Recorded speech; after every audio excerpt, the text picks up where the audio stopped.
Hello friends, welcome to my channel online learning website. दोस्तों, chapter number 3 जिसमें कि हम लोग बात कर रहे हैं मशीन ड्राइंग की सामान्य संकल्पना, general concept of machine drawing, जिसमें हमने बात की थी इंजीनियरिंग मटेरियल्स के बारे में, इनके क्लासिफिकेशन के बारे में, face materials, non face materials के बारे में, एलॉय के बारे में बात की थी और नॉन मेटल्स के बारे में बात की गई थी, मटेरियल ड्यू टू कॉम्बिनेशंस के बारे में हम लोग बात किए थे। फिर फेस मेटल्स और उसके alloy, steel, alloy steel, low carbon, medium carbon और हाई कार्बन स्टील्स के बारे में और इनके सभी के बारे में, यानी molybdenum steel, cobalt steel, tungsten steel, vanadium steel. दोस्तों, नेक्स्ट बात करते हैं हम लोग कि नॉन फेरस मेटल्स क्या होते हैं या अलौह धातुएं क्या होती हैं। तो जैसे कि बात की थी, इन धातुओं में लौह की मात्रा नहीं रहती है। अलौह धातुएं यानी नॉन फेरस मतलब इनमें जो होगा वो लोहे की मात्रा नहीं रहती है तथा ये मूल अवस्था में पाए जाते हैं। तो यहाँ पर दो इम्पॉर्टेंट बात ध्यान देने वाली है कि पहली बात ये कि इनमें लौह की मात्रा नहीं होती और ये अपनी मूल अवस्था में पाए जाते हैं। नेक्स्ट, इसमें पहला आता है तांबा या कॉपर। यह कॉपर पायर लाइट्स अयस्क के रूप में पाया होता है और इसमें ब्लास्ट फर्नेस में गलाकर साफ कर लिया जाता है और यह विद्युत व ताप का अच्छा सुचालक होता है। इसका प्रयोग बिजली की तारें, भाप में पाइप, रेडिएटर, बर्तन व चादरें बनाने में किया जाता है और इसका जो गलनांक होता है वो 1100 डिग्री सेल्सियस होता है। नेक्स्ट बात करते हैं एल्युमिनियम। एल्युमिनियम ये बॉक्साइट, क्रायोलाइट को बिजली की भट्टी में पिघलाकर तैयार किया जाता है और इसका प्रयोग बिजली के तार, बर्तन, सिगरेट के रैपर, खिड़कियों के चौखट तथा जाली व विमान के उद्योग में किया जाता है। इसमें जैसे बताया नॉन फेरस में हमें लोहे की मात्रा नहीं रहती है और ये अपनी मूल अवस्था में पाए जाते हैं। तीसरा बात करते हैं जिंक की। जिंक, इसमें अयस्क जिंक सल्फाइड या कैल्शियम कार्बोनेट की अशुद्धियों को दूर करने के लिए भट्टी में गर्म किया जाता है। इसमें 100 डिग्री सेल्सियस से 150 डिग्री सेल्सियस तक गर्म करके इसकी तार व चादरें बनाई जाती हैं। इसके गलन बिंदु 430 डिग्री सेल्सियस है। इस पर जंग नहीं लगता है व जलवायु का प्रभाव नहीं पड़ता। इसी गुण के कारण लोहे के पाइपों, धातुओं की चादरों पर जस्ते का लेप या कोटिंग किया जाता है। इस प्रक्रिया को गैल्वेनाइजिंग कहते हैं। इसके अतिरिक्त इसका प्रयोग सेल बनाने, चित्र छापने के ब्लॉक, बैटरी, बर्तन आदि में किया जाता है। नेक्स्ट है रांगा या टिन या अयस्क कैसेराइट या टिन स्टोन की भट्टी में गर्म करके प्राप्त करते हैं। इसे आसानी से हैमरिंग, रोलिंग व ड्रॉ कर पतली चादरों के रूप में बदल सकते हैं। इस पर जंग नहीं लगता, इसलिए बर्तनों आदि पर कलाई करने के काम भी आता है। इस विधि को टर्निंग या कलाई करना कहते हैं। इसका जो गलन बिंदु है यानी मेल्टिंग पॉइंट है वो 230 डिग्री सेल्सियस है। आगे बात करते हैं सीसा या लेड। इसके अयस्क गैलिना की भट्टी में गर्म करके लगभग 99.99% शुद्ध अवस्था में प्राप्त होता है और यह बहुत ही नर्म एवं भारी धातु है। इसका गलन बिंदु 330 डिग्री सेल्सियस होता है।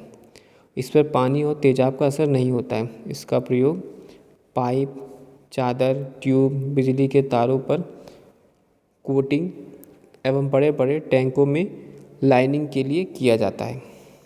6, एंटीमनी। यह सख्त एवं भूरा भरा होता है। इस पर तेजाब का कोई प्रभाव नहीं पड़ता है। इसका गलन बिंदु 640 डिग्री सेल्सियस है। इसे पीस कर पाउडर बनाया जाता है। इसके प्रयोग ढलाई के कार्यों में लेड और टिन मिले अलौह धातुओं और एवं एलॉय का गाढ़ापन तथा गलनांक बढ़ाने में काम करते हैं। 7वां निकिल। यह चांदी के रंग जैसी चमकदार धातु है। इस पर जंग नहीं लगता है तथा इसे वेल्ड किया जा सकता है, इसलिए इसे लोहे तथा स्टील के पुर्जों पर प्लेटिंग के काम में लाते हैं। नेक्स्ट क्रोमियम, इसका रंग चमकीला नीलेपन पर होता है और यह भी प्लेटिंग करने के काम आता है। कुछ धातुओं पर हार्ड क्रोम की परत चढ़ाकर इन्हें फिर ग्राइंड करके प्रयोग में लाते हैं, क्योंकि यदि पूरा पार्ट क्रोमियम का बनने पर महंगा पड़ता है। नेक्स्ट बात करते हैं टंगस्टन। तो इसका रंग चांदी जैसा होता है और इसे टेंसाइल स्ट्रेंथ या अलॉय धातुओं में अधिक होती है। यह चुंबकीय प्रत्यास यानी रिलेक्टेंस बढ़ाने के प्रयोग में लाई जाती है और यह बिजली के बल्ब के फिलामेंट बनाने एवं कटिंग टूल्स के बनाने में प्रयोग किए जाते हैं। नेक्स्ट बात करते हैं चांदी।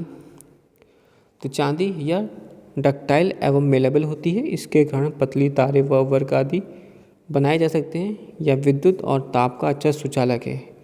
इसके सिक्के और गहने बनते हैं। नेक्स्ट है सोना या गोल्ड। यह बहुत ही डक्टाइल व मेलेबल धातु है। इसे पीट कर व रोल करके पतली पतली तारों और चादरों में बदला जा सकता है। इसकी 500 ग्राम से 1 मील लंबी तार बना सकते हैं और यह पतली वर्क 0.0002 इंच मोटाई तक बनाया जा सकता है। इसकी कीमतें गहने सिक्के बनते हैं। नेक्स्ट प्लेटिनियम की जब बात करते हैं तो यह सब धातुओं से अधिक मेलेबल व डक्टाइल होता है। यह बहुत ही कीमती धातु है।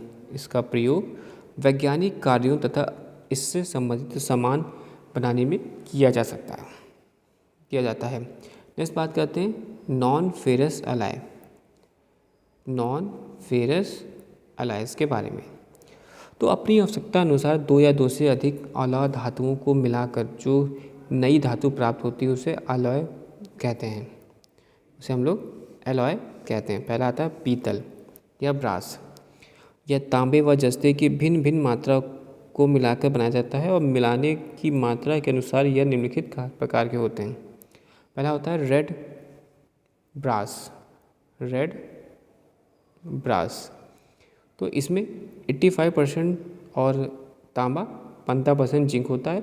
इसका प्रयोग रेडिएटर, केस, पाइप व कंडेंसर स्लाइड आदि बनाने में किया जाता है।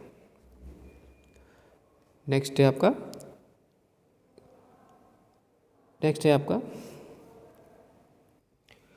आपका मुंटेज मेटल ब्रॉस। इसमें तांबा जो होता है वो 60% और जिंक 40% होता है। कभी कभी इनमें लेड की कुछ मात्रा मिलाई जाती है। इसे आसानी से ढाला जा सकता है और इसका प्रयोग नल की टोटी, बिजली के सामान, फ्यूज वायर एवं मूर्तियाँ बनाने में करते हैं। आगे बढ़ते हैं ब्रोनेज के बारे में। ब्रोनेज यह तांबा और टिन का एलॉय है। इसमें 75 से 95% तांबा और 5 से 25% टिन होता है। यह बहुत ही कठोर और कम घिसने के कारण बुश बेयरिंग सीट या बॉयलर पाइप और तार बनाने में किया जाता है। नेक्स्ट बात करते हैं फास्फोरस ब्रोनेज।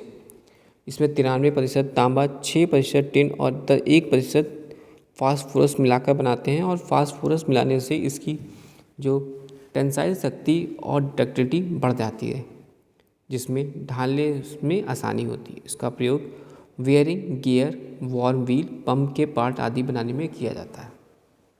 नेक्स्ट बात करते हैं हम लोग गन मेटल के बारे में। इसमें 88% तांबा, 10% टिन और 2% जिंक मिलाया जाता है। यह बहुत कठोर और चिमड़ हो जाता है, इसलिए ठंडी अवस्था में इस पर कोई कार्य आसानी से नहीं किया जा सकता। इसलिए इसका प्रयोग Bush bearing, valve, boiler fitting और पनडुब्बी के पुर्जे बनाने में किए जाते हैं। नेक्स्ट है वाइट मेटल। इसमें टिन, लेड, तांबा, कैडमियम धातुओं को मिलाकर बनाया जाता है। इसे बेयरिंग मेटल भी कहते हैं।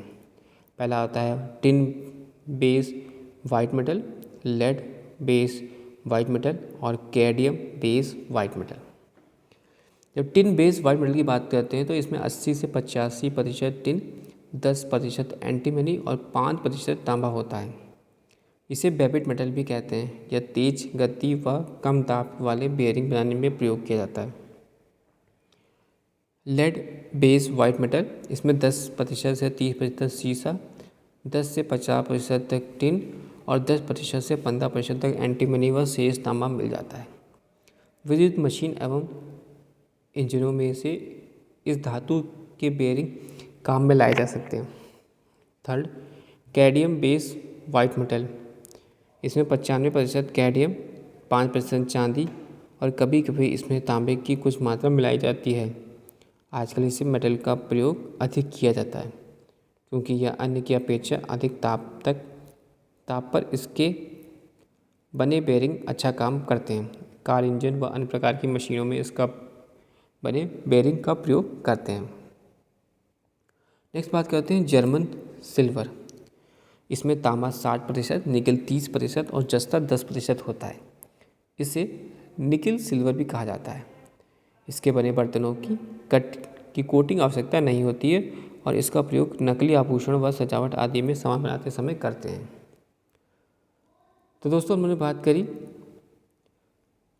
लौ धातुएं नॉन फेरस मेटल्स के बारे में, तांबा, aluminium, zinc, tin, lead, antimony, nickel, chromium, silver, gold और प्लेटिनियम के बारे में। फिर हमने बात करी नॉन फेरस एलॉयज़ के बारे में जिसमें कि पीतल, रेड ब्रास,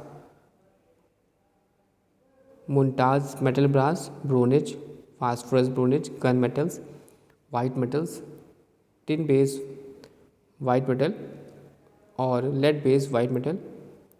इसके साथ ही साथ कैडमियम बेस वाइट मेटल्स के बारे में और जर्मन सिल्वर के बारे में बात की। नेक्स्ट क्लास में हम लोग बात करेंगे रूढ़ियाँ एवं निरूपण यानी कन्वेंशन और पार्श्व कांटों यानी प्रोफाइल सेक्शन के चिन्हों के बारे में स्टडी करेंगे।